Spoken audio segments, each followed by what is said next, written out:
So please introduce yourself. My name is Rich Ward. I'm Director of Safety Security, also the Safety Officer for Orange Park Medical Center. So my first question for you is, what exactly is the Northeast Florida Healthcare Coalition?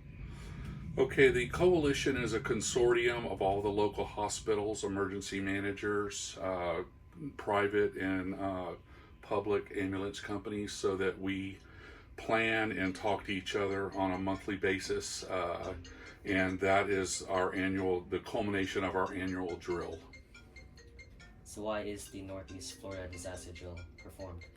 Well, there's multiple reasons. We always have to be in a state of readiness. The hospitals are required by federal law and mandates that we're prepared for anything that comes our way, and that's a holistic approach for any type of disaster, whether anything that you see on the news, active shooters big now, bomb threats, weather. We're in a Hurricane Alley here, so we have to be prepared for any of those. So that gives us an opportunity to test ourselves to see where we need to get better and what we do well. And our accreditation agencies require us to do it as well.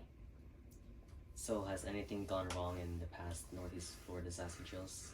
Well, this is we do this twice a year. So obviously every drill there's things that go wrong.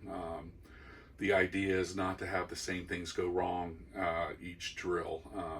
Some common things that we always look for, what we call opportunities of improvement, falls in the communication realm.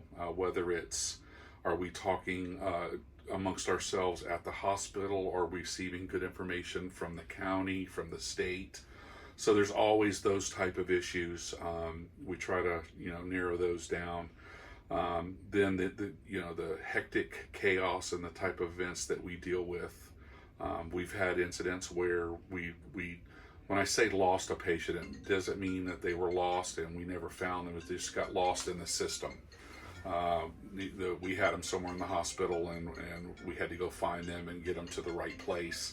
So you have little things like that all the time, equipment issues, but the idea is that if you don't find something wrong, you're not drilling hard enough. So it allows us to close the gap on all the errors.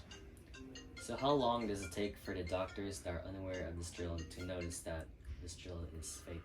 So I think you all participated in the drill last week. I don't know if you noticed or not, but we never dispatch it as a drill. We always dispatch it as a real event.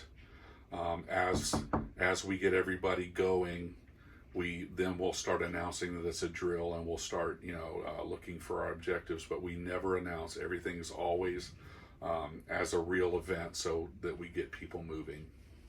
And based of what you've heard, how do you feel about how this year's disaster drill went? So we had our what we call a hot washer debriefing. I've met with the players and everybody's involved. So we had a lot of good input, but we had some areas of improvement. There was a lot of little things, nothing really major, but some things that we can correct and fix.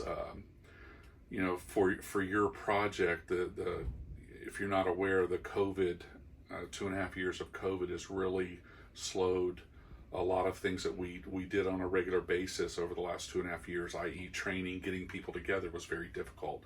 So now we're out of that cycle, so we're trying to ramp back up, get everybody back, and we can start doing some more training, get everybody together. So we knew we would have those type of gaps, so that's what we're trying to get away from. So I think the next one that you're involved with, you'll see a different response as we get everybody back into the loop of things. So.